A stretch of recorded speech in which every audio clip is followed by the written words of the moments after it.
Okay, so we are diving right into the world of picky eaters today, like right into the deep end. You've got that stack of articles, you've got your notes, you're ready for some answers. You bet. We're serving it strategies, not lectures. Exactly. No time for those. So, first things first, your notes say patience is key. It's huge, yeah. Your research shows that kids, well, their taste buds are still developing. Something that seems totally bland to us might be way too intense for them. Oh, that makes so much sense. Right, so if we're forcing them, like, eat this, it's good for you, it can backfire. Totally. They just end up with bad associations. Exactly. Instead, we want to go for those repeated, just offering it up without making it like a whole thing. One of your studies, I think it said it can take something like 10 to 15 times of a kid seeing a food Yeah. Yeah. before. Oh, wow. Really? 10 or 15? I had no idea it was that many. Yeah, yeah. It's a process. Okay, so patience. Got it. Yep. Now let's talk about making it fun. You have a ton of notes here about like food art. Right. Remember how we were saying that their sense of taste is still developing? Yeah? Well, their sense of play, that's going strong. Kids are naturally curious, so if we can tap into that, like arranging the food in cool ways, making it visually interesting. There's an article you highlighted using cookie cutters on veggies, broccoli trees, stuff like that. That is so smart. I'm totally trying that. Okay, what about this one?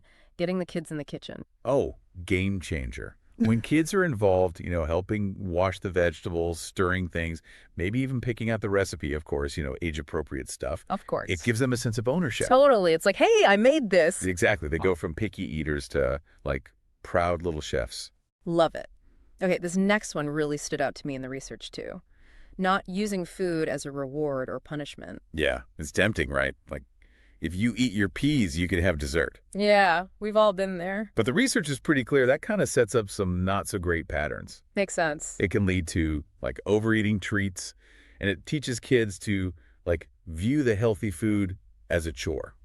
So, no more bargaining. It's more about making healthy food, just part of life, enjoyable, not something they have to get through for a reward. Makes total sense. Which leads us to our last big takeaway, variety. You've got tons of notes about this. Offering a range of foods, but like not making it a battle. Right. It goes back to that whole like repeated no pressure exposure thing. Think of it like a buffet of options. Try what you like and, listen to your body. No pressure. I love that. No pressure, just options. This has been awesome. Really eye-opening. It's been fun. So, to wrap this all up, what's one small thing our listeners can do? Yeah. Maybe it's adding one new veggie to the plate or letting your kid pick a recipe. What's that tiny step to make mealtime more fun? I love that. Small changes, big impact. Exactly. You've got this.